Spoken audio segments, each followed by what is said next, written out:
100 Pounds Down is proudly brought to you by my agency, JKD Global. This is your time to let loose and experience the transformative power of travel. I spent more than a decade as an administrator for a $1 billion nonprofit prior to becoming a travel advisor. So I uniquely understand the demands and pressures of your everyday and the need for restorative experiences that nourish you, mind, body, and soul. From guided tours and luxury cruises, group and solo expeditions, to all inclusive resorts where every detail is taken care of, I design experiences that transcend the ordinary and help you find the balance and renewal you deserve. JKD Global Travel, curating moments of purposeful immersion for professionals to recharge, recenter, and reconnect with what matters most. Start your journey at jkdtravel.com.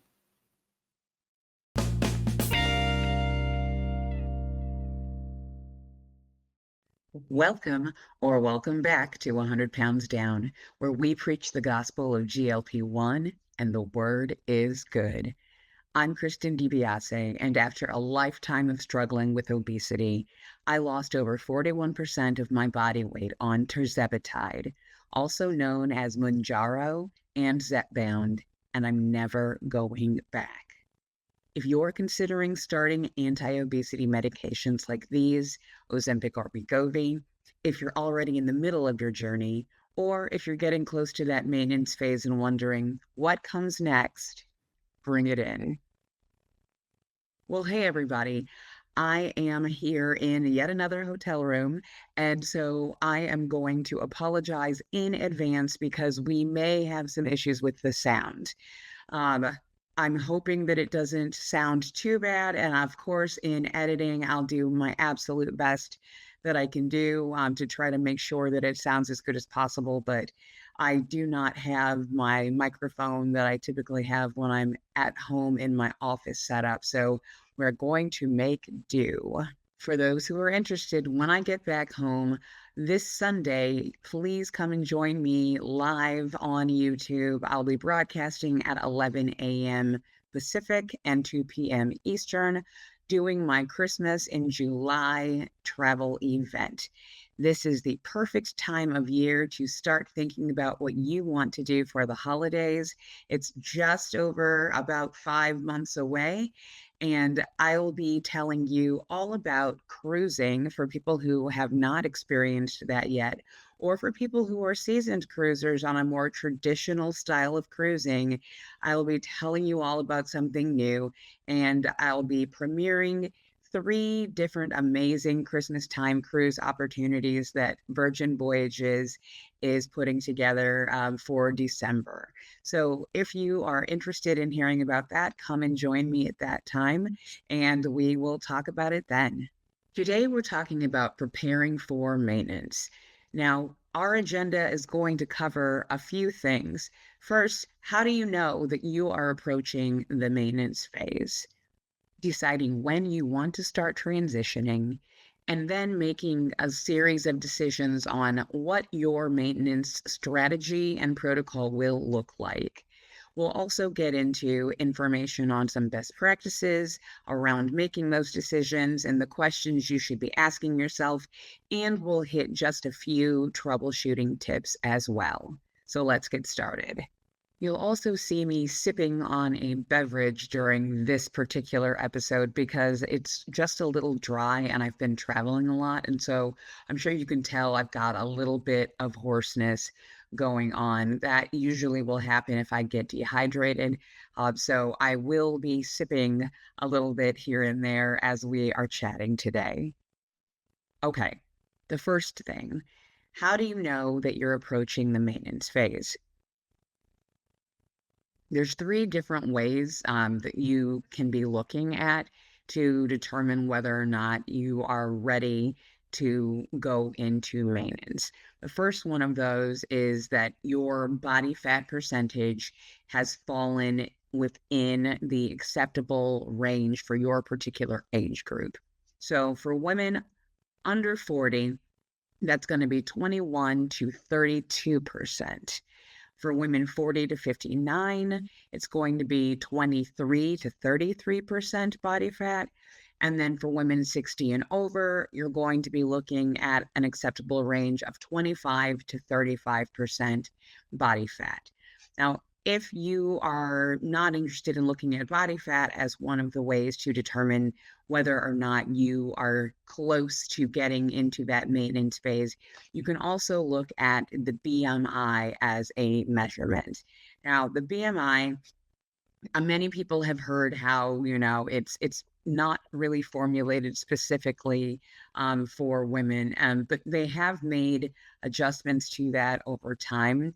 It's an imperfect tool, but generally for people who are going on a weight loss journey and who are not major athletes or bodybuilders or other folks, it is still generally a decent measurement for figuring out whether or not your body is in an optimal place within a range that is safe and healthy for you. So the BMI range for women, and this is of all ages, is between 18 and a half to 24.9. And that's not a percentage, that's just this particular kind of number within this BMI range that they are using.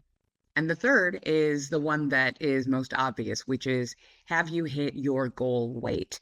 And the caveat that I say with that is, when we're talking about hitting your goal weight, that does need to be a goal weight that you set at the beginning that was reasonable, or an adjusted goal weight as you continued to go along. Because one of the things that I noticed is that as you are going along, your body will change, and that may change what you decide your ultimate goal may be.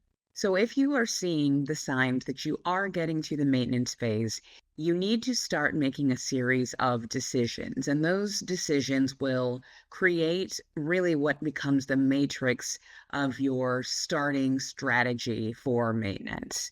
And I say starting strategy because as you get into maintenance and you begin kind of following whatever protocol you end up deciding on, you may need to tool things a little bit and make changes as things happen, or as you are getting more feedback from going through that process. So we're going to talk about how you initially set how you would like to start your maintenance process. So we're going to go over this information by looking at a series of three big decisions. So your first big decision is, when should you start transitioning to maintenance? And there's really only two choices here. This is going to be a binary choice.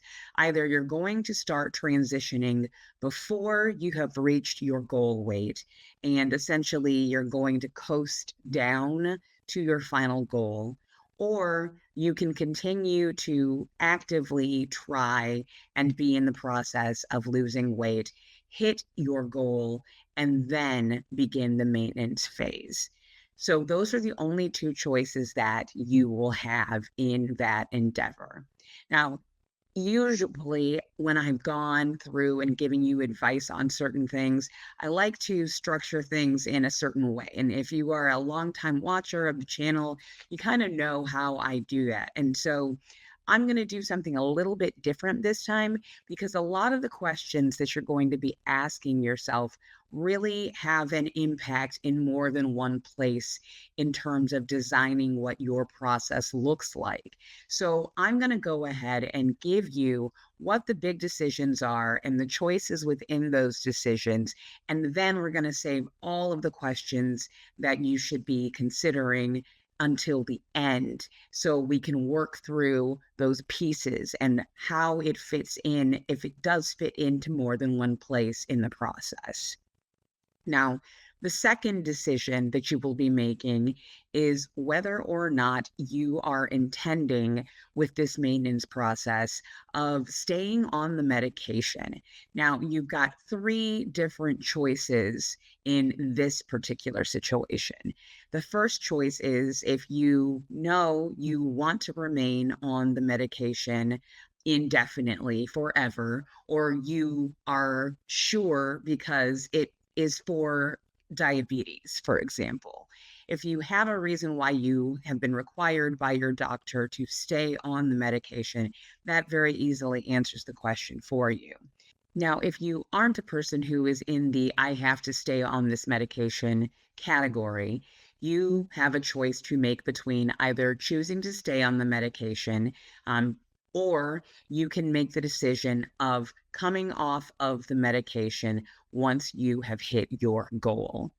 Now, there is another option here, and that option is if you choose to get off of the medication and simply cycle off and on of the medication as needed based on whatever is happening in your life with your weight periodically over time, but generally not being on the medication and then getting back on it when you feel like you need it. Now, we'll get into this in a bit more depth as we get to the questions that we're asking to figure out which choice is right for you. But I just want to say up front that that third option, I know that there are some people that are doing that, and that's the way that they've approached this.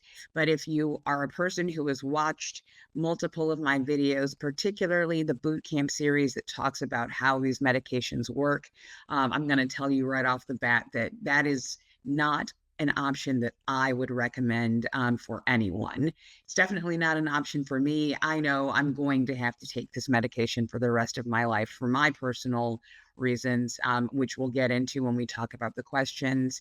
But if you are a person who does get to make the choice of whether or not they want to stay on the medication or go off of it and just get back on it as a tool when you need to tweak a bit, again, I do not recommend that that be the route that you go.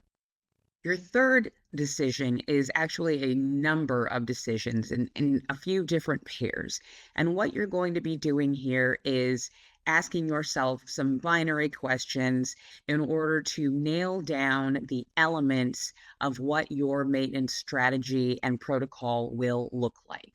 So let's go through those pairs of choices now. The first choice is whether you're going to stay at the same dosage where you ended and reached your goal, or whether you're going to titrate down to a lower dose of the medication after reaching your goal. Your second set of choices is whether or not you're going to continue on the same interval for your shots, which at this point right now is generally for most people once per week, or you are going to change the length of the interval between taking your shots by extending it for a period. And the third major decision that you need to make within a pair of choices for crafting those elements is whether you're going to continue to take your shot once per interval, or if you're going to break your shot up into micro doses over intervals within intervals. And we'll talk about that as well. To make each of these choices, you're going to need to evaluate your journey over the entire time that you were in the weight loss phase.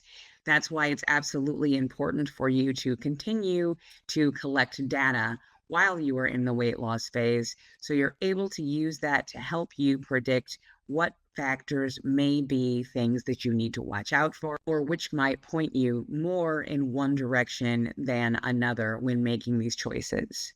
Using that data along with best practices is going to give you a nice data-informed decision. So here are the questions you should be asking yourself, as well as some things to keep in mind and remember in order to figure out what you're going to do. The first thing you want to consider is how close to goal weight you actually are. If you are watching this maintenance video because you want to be prepared and know ahead of time what you should be doing, that's absolutely great. I do the same kind of thing about a lot of stuff. It's something I find comforting, so I know exactly what I'm going to do when I'm getting to a certain point. And it's fine for you to kind of plot out and have an idea of what you think you might want to do. However, I would definitely consider making sure that you reevaluate once you actually get to, I'd say, probably within about 5 pounds of your goal weight. And that is because your body, as you get smaller, I found I started having a lot of changes in the composition, in the shape, in lots of things that did make an impact on whether or not I was going to continue losing down, and where I ended up deciding was the right range for me to stay in.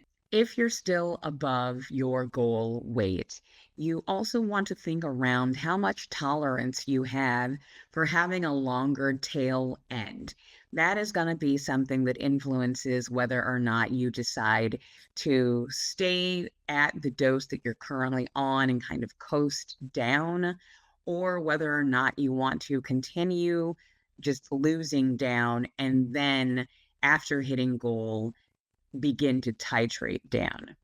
For me, I decided that I wanted to stay at 12.5 milligrams when I was going through my journey and really just coast to that last few pounds to my original goal. I am extremely impatient, however, and because I was on 12.5 for the longest period of time, and as I'm sitting here, I honestly can't remember how long it is, but I will look and go back through my weigh-in data and see if I can find that, because I know I didn't track and put specifically down what dosages I was on. Again, this is why I've created the GLP-1 journal, and I'm working on that for people so you all do not make some of the mistakes that I made going through my journey. But I started getting impatient as my time on 12.5 continued because my rate did slow after a while. And so knowing that I still had 15 available in my pocket, I decided I was just going to hop up to 15 and get back to moving the weight down at a faster rate so I could just settle and hit that goal weight and then transition. When making this decision, you also want to think about your overall response to this medication across the entire time that you were taking it. So, obviously, many people, when they first get on the medication, are going to have side effects, and a lot of people will be fine after a while. They will start to be able to tolerate the medication, and many people end up not really having any side effects once they've been on the medication for quite a while. But there are people who will, as they go through this process, just kind of continually have side effects that are bothersome enough to them that it may make a little bit more weight in their decision than maybe someone else's as to what they want to do next. When considering your historic response to the medication, you also want to think about the overall average rate of speed that you had in losing. Now, a lot of people, particularly if you start getting closer to the end, are going to slow down based on some of those things that I talked about in my No Zempics video, because some people may be getting to the point where they have maxed out their efficacy on a certain dosage, just like I kind of did with the 12.5, and then I decided to go up to 15. But if you are a person that is at the highest dose and you have maxed out your efficacy, there's really nothing else that you can do. Um, that decision is kind of made for you. You're going to be a person who is going to have to coast down to the final weight because there's no place else you can go. That's another reason why I tend to give the advice for people who haven't yet started or who are still on the lower dosage to really try to ride out that dosage as long as you can before moving up to the next dosage. And what I consider, again, a standard or a good rate of loss is going to be anywhere between 2 to 2.5 pounds a week, or between 7 to 10 pounds per month. If you're losing faster than that or more than that, so maybe you're regularly averaging over 2 pounds every week, or you are weighing in and at the end of a month you are losing 10 plus pounds per month, that's an accelerated rate of loss. Now, people may have accelerated rates of loss if they have a higher amount of weight to lose, but that's not necessarily the case. If you are someone who is losing at a rate that is pretty consistently less than a pound per week, or you are losing less than 6 pounds a month, that's going to be considered a slower but still progressive weight loss. And when that is the situation that you are in, if you're on the slow Zempic side of things, it is important for you to be tracking your data because you really want to see if you're actually moving or not. Because if you are moving, even if you're moving slowly, then you're technically not in a stall, but you could just have less of a response to the medication. The reason that you're looking and thinking about your general history over the lifetime of the journey is because that's going to give you an idea of whether or not you should just continue to lose, hit goal, and then titrate or not. If you can tell that you're already slowing down, I would probably just continue until you hit goal and then titrate down. Uh, or if you're a person who you are still doing decently well and you have a little bit more tolerance for a slower decline, then you could possibly be a person who would be more inclined to start transitioning to lower doses and glide to that final weight. If you're still losing weight on your dosage at a standard or an accelerated rate, then I'm going to recommend that you start to titrate down or talk to your doctor about titrating down if you are very close to the goal.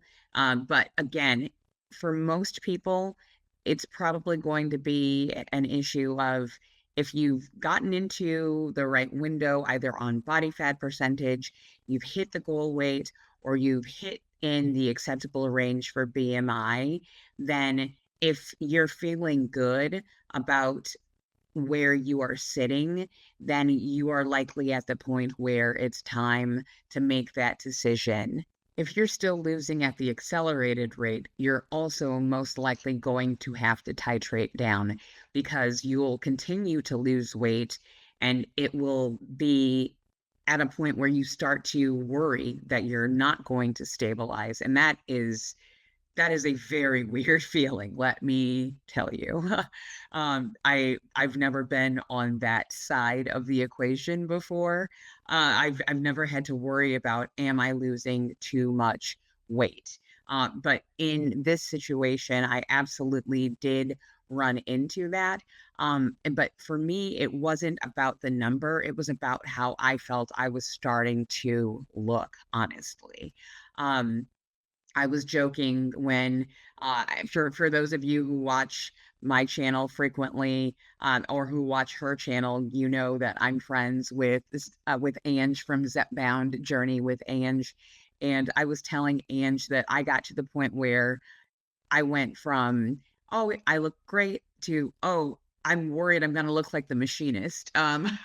So it because it doesn't all depending on what your particular body is like, you know how you are and your body is. Aside from some of the pieces around where weight tends to come off for people that are taking this medication, all of us have certain places on our bodies that tend to lose weight first or faster or more than other places in our bodies. And so for me, I have very broad shoulders. I have very blunt bones. I love my shoulders, even at my higher weights. I always had a nice set of clavicles that I could kind of show off with different necklines and things like that on tops. But when you're already a person whose upper kind of clavicle area tends to not have as much fat in it, even at overweight weights. When I start to lose to a certain point, there's really nothing up there. And I did not want to start looking skeletal. And there were points in time when I really felt that it was starting to look a little bit that way. So, that is something that you may need to watch out for, especially if you're a person whose loss is on kind of the accelerated end of things. Other things that you should be thinking about is how you are feeling on the medication. So, let's talk about food noise. How is your food noise doing if you are a person who suffers from food noise? And this is again thinking about how the food noise has been across the length of your entire journey.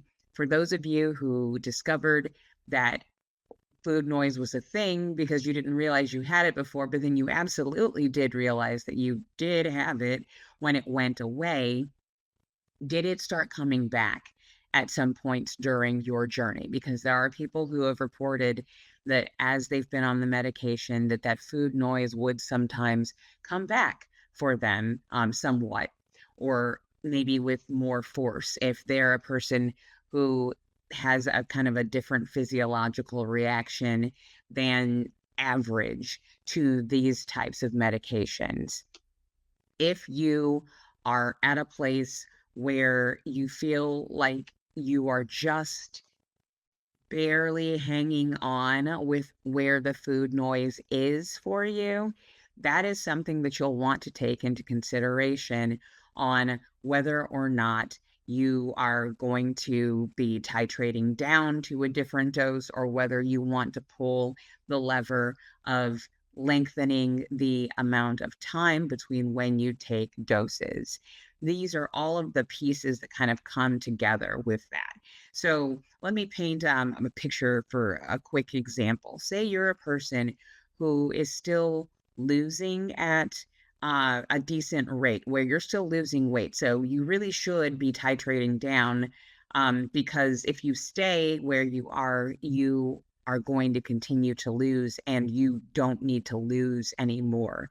But you're not having as tight of a rein on the food noise as you used to have earlier in the journey. That's where you're maybe going to be a person who looks at staying on the dosage that you're on and maybe stretching out the length of period of time between taking those doses so it doesn't have quite as much of an impact on the rate at which you are losing.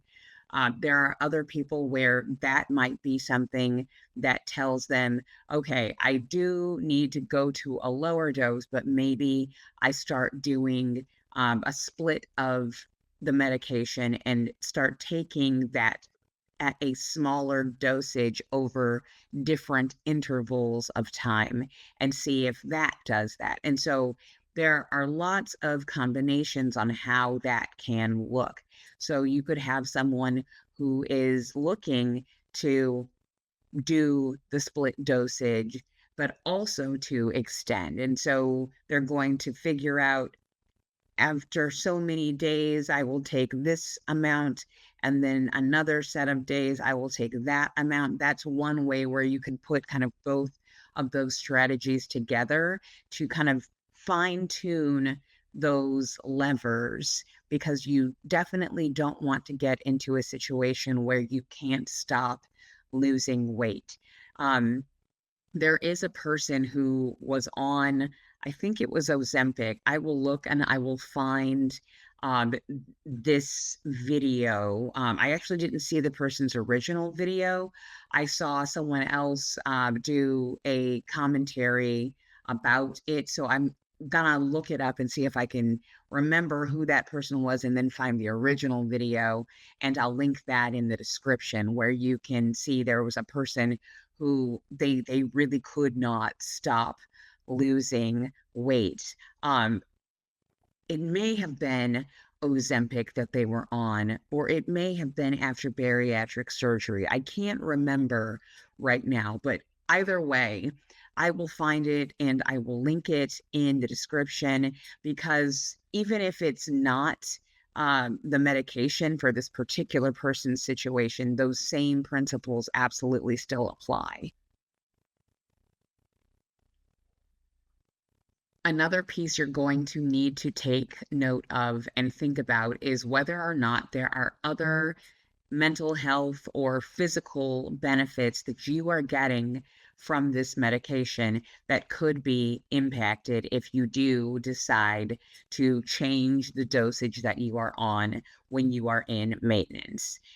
Most recently, for those of you who saw my very first maintenance related video, that was one of the things that happened in my maintenance transition. I did not think about the fact that I had had a beneficial impact of this medication on my mental health. And so when I began to go to a lower dose, I did have a reaction where that did tip me into a depressive episode. And I had to make some adjustments with my other medications around that.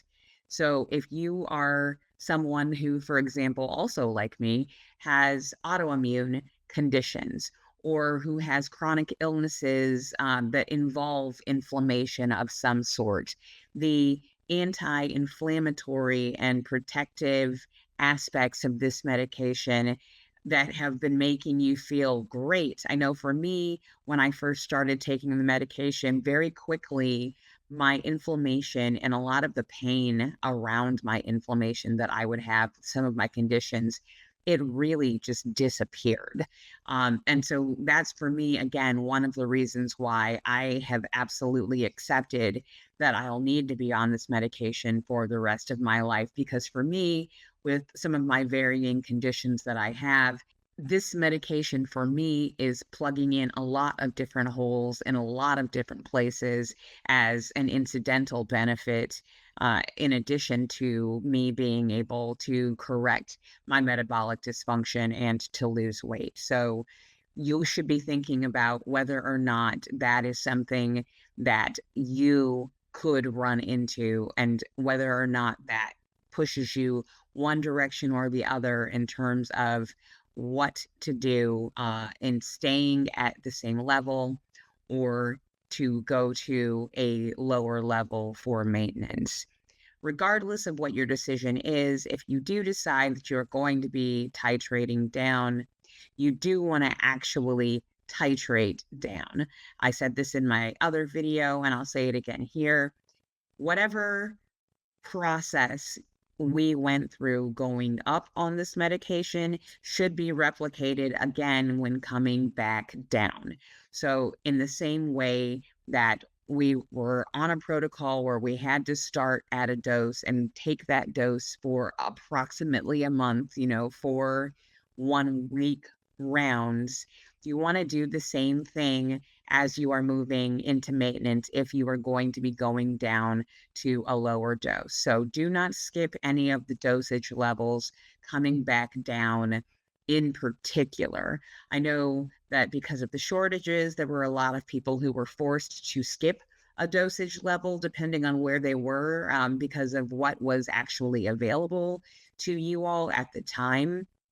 But especially if you know that you are getting some other tangible benefits from this medication beyond, having your diabetic numbers come down with your A1C, beyond the weight loss, you really want to be careful and be sure to titrate down safely at every dosage level until you figure out where you want to end.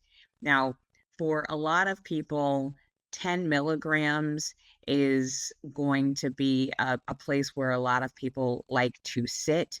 That could be different for you if you're a person who never really went up that far. As I mentioned in the past, I know of someone who lost all of their weight for what they needed because they had a shorter length of their journey at the 2.5 dosage.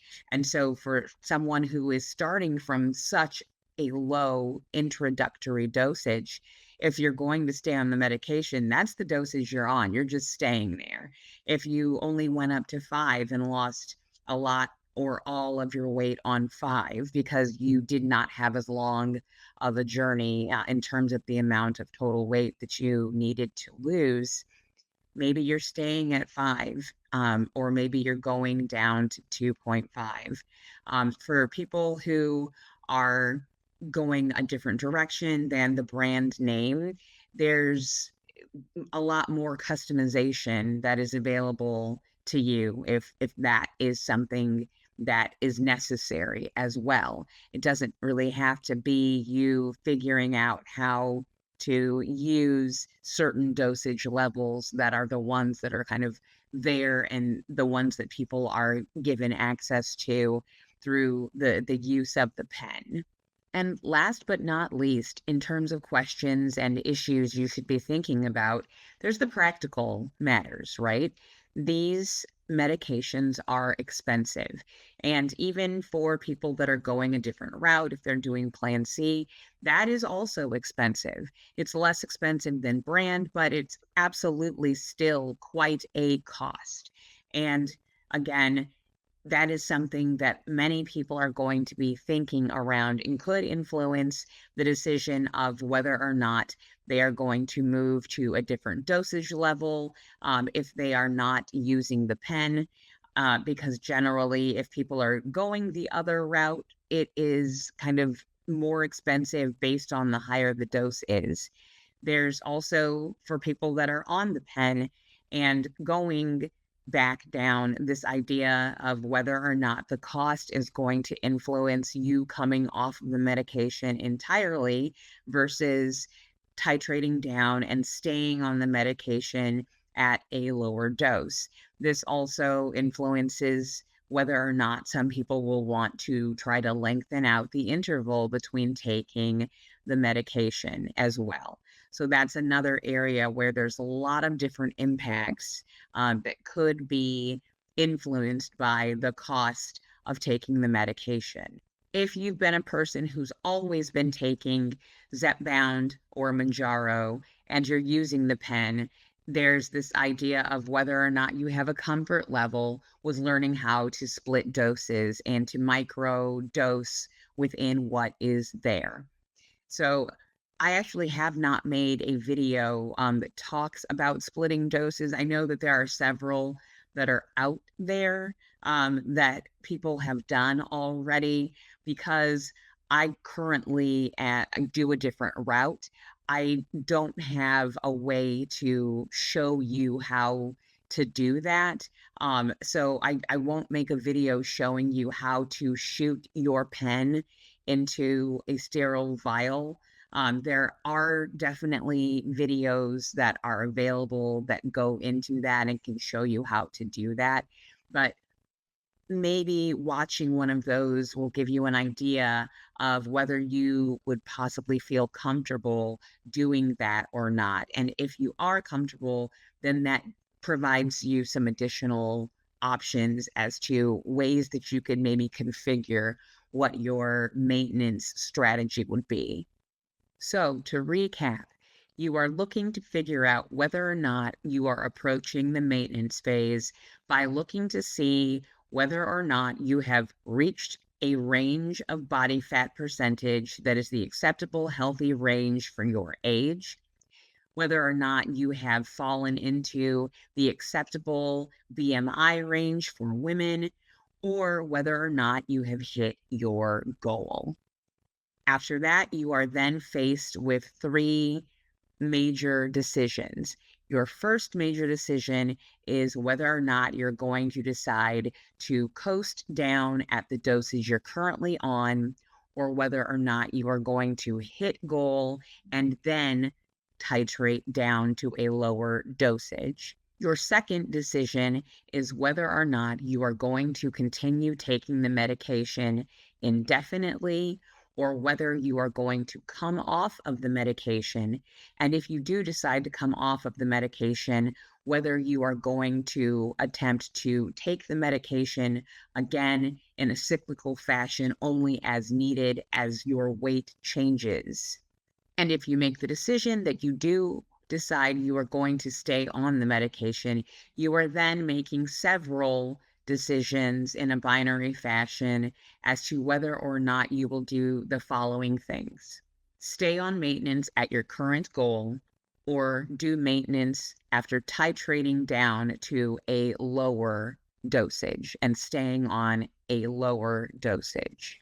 Staying on the same dosing schedule as you've been on this entire time for your journey, or whether you're going to extend the period between doses. And then whether or not you're going to continue to take your entire dose when you take your dose on whatever periodic dosage scale you are on, or whether you are going to split doses and microdose in between within intervals. After making each of those decisions, log them down and make sure that you track and decide the date that you will be starting your maintenance titration, or just making your start date for as you decide to ride out your current dose.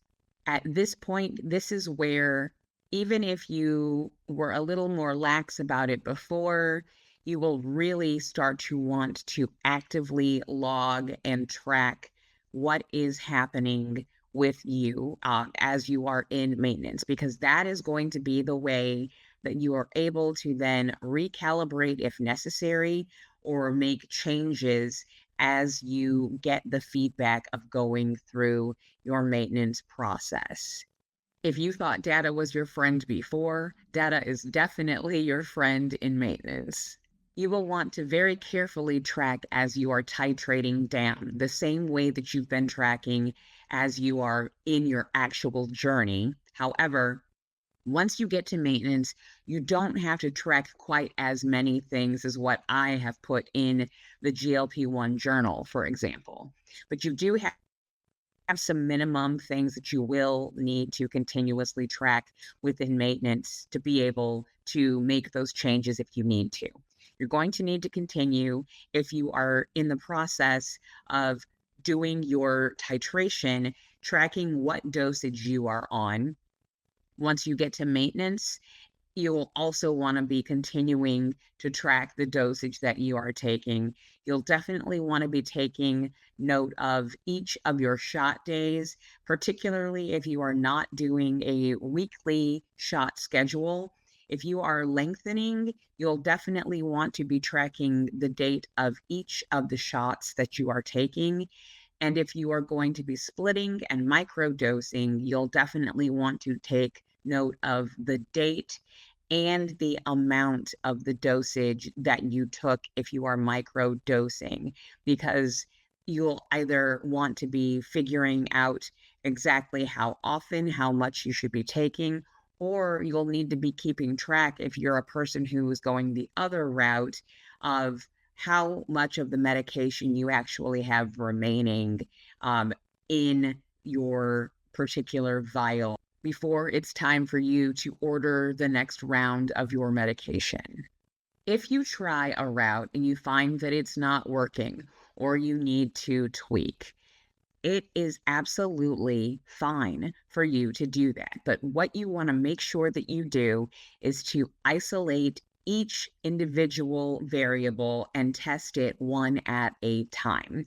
That is going to be the way that you are sure that the thing that you are changing is what is having an impact. So you can make a change, but then you need to make sure that you are giving yourself sufficient time to be able to observe whether or not that change is having the positive impact that you are intending that it has. And that will also make it very clear that it's not something else that's actually causing the issue as well. If you are intending to go the route of lengthening the interval between shots, I would encourage you to do that in a way that mimics a titration schedule as well. So, what I mean by that is if you've been normally taking just your once per week shot, and now you want to try to start stretching out the length of time between when you take your shots. So, let's say that you want to eventually be able to get to the point where you can go 2 weeks between shots. You don't want to immediately just launch in and go to 2 weeks between those shots. You actually want to titrate yourself out to a 2 week interval in measurable and predictable intervals as well. So, an example of what a possible titration timing schedule would look like for something like that would be in the first week, you are going 7 days, and then you begin to 1 or 2 days at a time lengthen the interval. So, I've had a couple of times on occasion where, the time for ordering, it just was a little bit off. And maybe I had to wait an extra day before taking my next shot. So I already know I can go 8 days before I take my next shot. And I would honestly really be fine to do that. So if you already had an experience with something like that and you know that it's fine for you to go 8 days instead of 7, then you don't have to start the next week that goes just to 8 days. You can try going to 9 days. So after taking a shot, go 9 days and then take the shot on the ninth day and then see how that works out and do that again the following week. I personally wouldn't lengthen every single week. I would try to do maybe every other week. So it is going to take a bit of time. Now, having said that, you also have to be looking again at the rate that you are losing the weight. If you are still losing too quickly, then maybe you really do need to kind of once a week keep adding an additional day until you get to the length that you are looking for. It's a little trial and error here. There's not an official maintenance dosing schedule that any of the companies have really come up with. A lot of people are just going through this with their clinicians and kind of figuring it out as they go. But it really does need to be individualized to you as a person based on the feedback that your body is giving you as you go through the process. So, that's the tea on how to approach your preparation for the maintenance phase. If you think that weight loss injections might be right for you, absolutely talk to a medical professional. Preferably, that's an endocrinologist or an obesity medicine specialist, because those are the doctors who know these meds the best. As always, I'm not a doctor or sponsored by any pharmaceutical companies. I'm just one woman who is talking about her own experiences and giving my own opinions on these matters. And if you find this channel helpful or you like the content that I'm making, please hit that trifecta: like, subscribe, notifications, and I'll see you on the other side.